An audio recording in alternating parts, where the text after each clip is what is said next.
Ever wondered how to perfectly cut a cigar? It might seem like a simple task, but there's an art to it. A well-cut cigar will provide a smooth, even draw, enhancing your smoking experience. So today, we're going to guide you through the process, breaking it down into simple, easy-to-follow steps. First, it's important to understand the anatomy of a cigar. A cigar has two ends: the head, which is the end you'll be putting in your mouth, and the foot, which is the end you'll light. What we're focusing on today is the head of the cigar, more specifically the cap.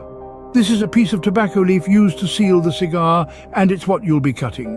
Before beginning, ensure you have a high-quality cigar cutter.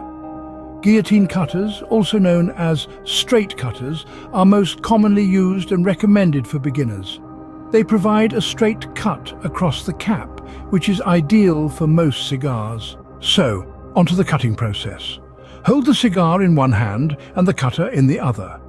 Position the cutter around the cap of the cigar, just above where the cap meets the body.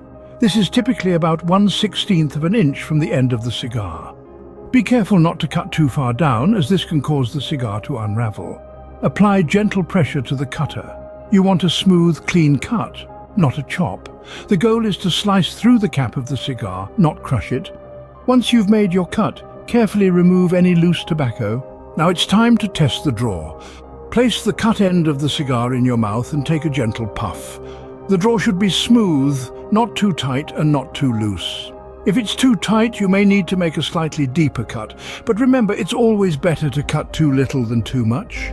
You can always cut more, but you can't add back what's been cut off. To summarize, the key to a perfect cigar cut lies in understanding the cigar's anatomy, using a high-quality cutter, making a precise cut just above where the cap meets the body, applying gentle pressure for a clean cut, and then testing the draw to ensure it's just right. By following these steps, you'll be well on your way to a perfect cigar smoking experience. Remember, like any skill, cigar cutting takes practice. Don't be discouraged if your first few attempts aren't perfect. With time and patience, you'll master the art of cigar cutting, enhancing your enjoyment of this age-old pastime. After all, a well-cut cigar is the first step to a great smoke.